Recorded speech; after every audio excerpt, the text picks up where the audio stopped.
Өнөөдөр бид 2025 оны 7 дугаар сарын 9-ний өдөр Эрдэнэс 5 толгой ХКК-д онцгой дэглэм тогтоож хяналт шалгалтын ажлыг эхлүүлж нүүрсний хулгайтай тэмцсэн ажлынхаа үр дүнг та бүхэнд танилцуулж дүгнэж байна. Үр дүнг дүгнэж байгаа.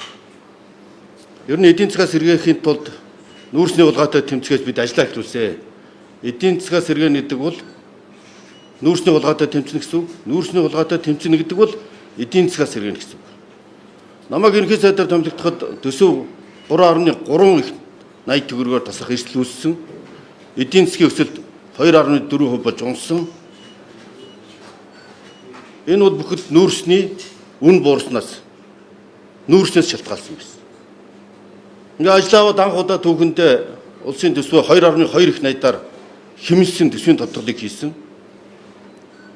Өнөөдөр эдийн засаг 9 сарын байдлаар бол сэргсэн 8 дугаар сарын дүнгээр эдийн засгийн өсөлт 5.7% төрсөн. Энэ Эрдэнэс 5 толгойд онцгой дэглэм тогтоосны үр дүнд одоо 8 дугаар сарын байдлаар борлуулалтын орлого 1.6 дахин өссөн. Биржийн тээвэр 1.5 дахин өссөн. Экспорт 1.2 дахин өссөн. Үр ашиг нь 3 дахин өссөн. Орлого 1.3 дахин өссөн. Олборлолт 1.1 дахин өссөн. Энэ бүхэн бол тэнд богшсон байсан хулгайтай тэмцэний үр дүн юм байна.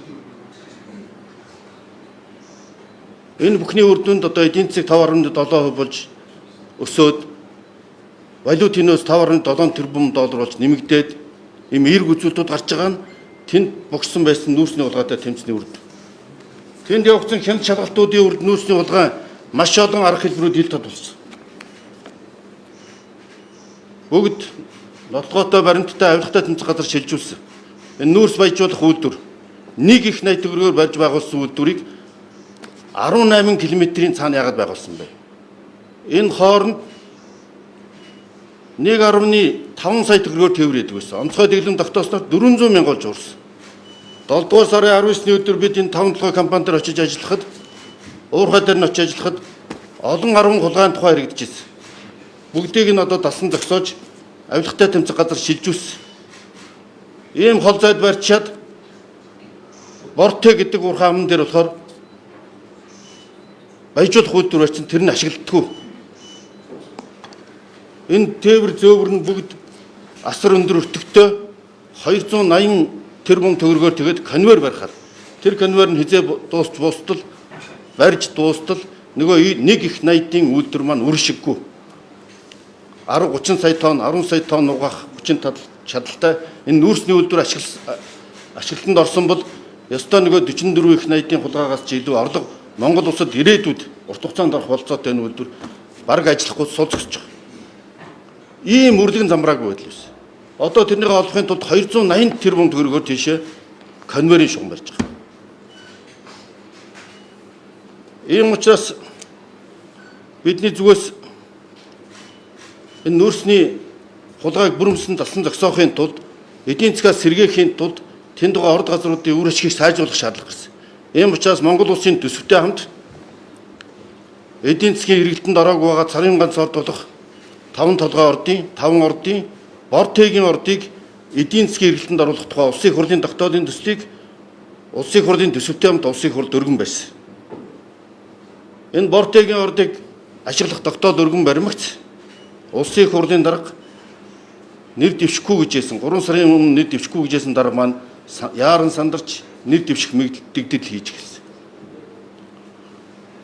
Та бүхэн санаж байгаа залуучууд удамжинд жагсаж нүүрсний хулгайтай тэмцэхийг шаардж байсан. Улсын хурл засгийн газар тухайн үед нээлттэй сонсгол зохион байгуулж биеийн хуурийг хууль зүйн дотоод иргэн сайд тухай сонсгол зохион байгуулж ирснийг. Би яг ийм адилхан улсын хурлын даргаыг нүүрсний хулгайн эсрэг тэмцэлд хамтран ажиллана гэж итгэж байсан. Нүүрсний хулгайд холбогдсон гэдэгт нь итгэхийг хүсээгүй. Харамсалтай нь их хурлын даргын асуудлуудад нэр холбогдсон байсан. Өнөөдөр эвдлэлд нь нэгдэх тухай ярьж байна.